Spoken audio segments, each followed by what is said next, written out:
Hey, John here. Here's lick of the day number 135. This is a Neoclassical picking run. As usual, I'm going to play it once slowly and then break it down. And during the breakdown, I'm going to share some practice advice you can apply to this one and pretty much anything else you're practicing. I'm going to start here on the 15th fret of the high E string.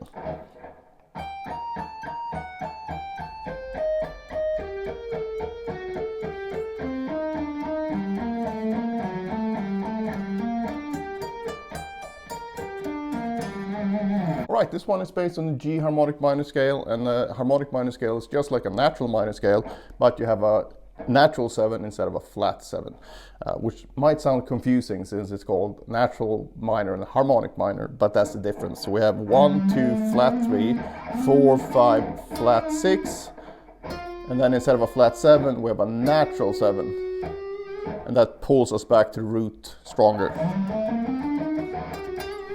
for that neoclassical sound. So we start here on the 15th fret with this Yngwie sequence, and I call it an Yngwie sequence because I heard it the first time in I'll See the Light Tonight, even though I think he played something similar as well on his first solo album. Sequence goes like this. And if we number the notes from left to right, 1, 2, 3, and I happen to play 15, 17, 18 here, the actual sequence would be 1, 3, 2, 3, 1, 3, 2, 3. So we apply that to these notes, and we move it down to the natural 7th. So we have 14, 15, 17, same sequence though. So, and I play this starting with a downstroke and just alternate pick it. It's a really good exercise because it uses the pinky a lot, which a lot of guitar players have trouble with. And the only reason they have trouble with using the pinky is because they don't use it. So if you just keep using it a lot, it won't be a trouble finger anymore. But this one is a really good one. So then we start here on 13. We got 13, 15, 16, same sequence. Then once we've done that, we're going to repeat everything in a lower octave, starting here on the 12th fret of the G string. And then start it again. But instead of going here, we're going to end it with this G minor sweep arpeggio. So we put it all together.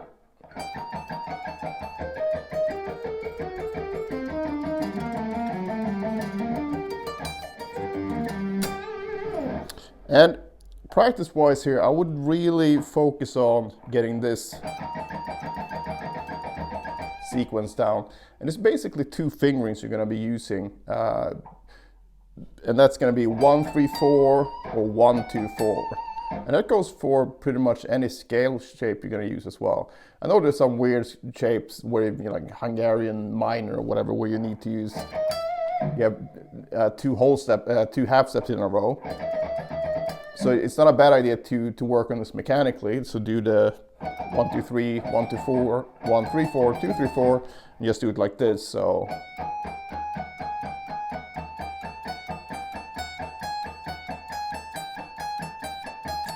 but if you want to work on sort of the more high leverage patterns, you can save time by working mostly on 1, 2, 4 and 1, 3, 4.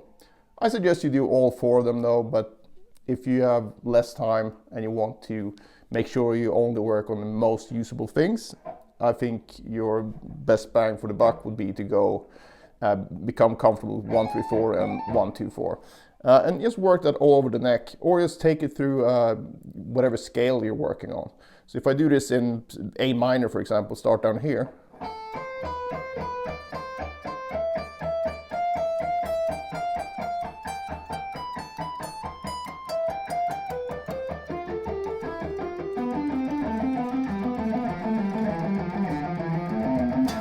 Just randomly moving around A minor now, but you can be more systematic and do each string at a time, and then you do 2 strings at a time,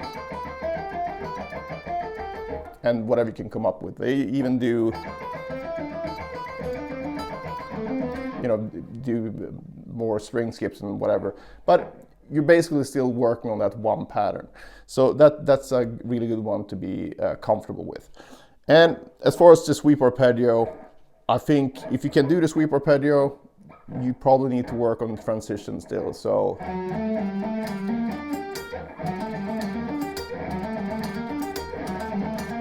since I wrote this out in 16th notes, that's where I'm stopping here. So I go 1, 2, 3, 4, 1, 2, 3, 4, 1.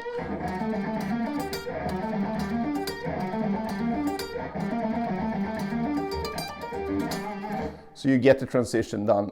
And obviously, if you're not familiar with the minor arpeggio here, well, I should show it. It's based on this bar chord with the root on the 5th string. And you just add 13 here, and then you add 15 up here. So you got 10, 13, 12, 12, 11, 10, and then 15.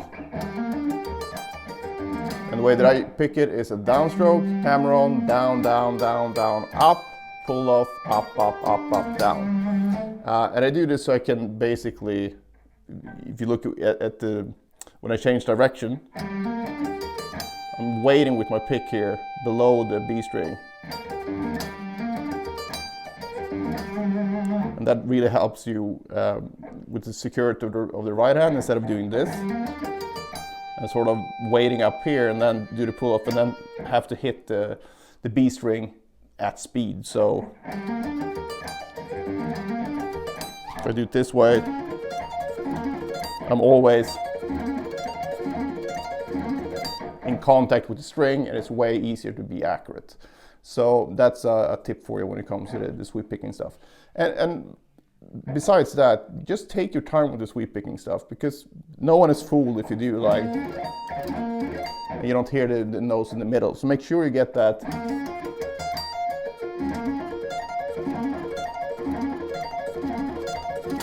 articulation going. So it will sound way more impressive if you do it slower, but every note is there, than you go in like warp speed and you only hear the bottom note and the top note. And that goes for pretty much anything. So obviously we're not machines, we will make mistakes, but if you aim for perfect technique when you practice, you're going to be way closer and will sound way better. Because what's the point of playing faster than you can actually play? You know, you're sitting around fooling yourself at that point. So really take your time with this stuff. It takes a long time. Don't let anyone fool you with like a 10-week, you know, from nothing to super chops course. Doesn't exist. There's a reason why Yngve practiced 8 hours a day minimum from the time he was 13 to 18. Paul Gilbert the same, just sitting all day, every day. So there's no guitar virtuoso, there's no virtuoso on any instrument really who hasn't spent a lot of time. So really do make sure that you get the time in and don't compete with anyone else. Just look at what you did the previous day and see if you can be a little bit better than the previous day.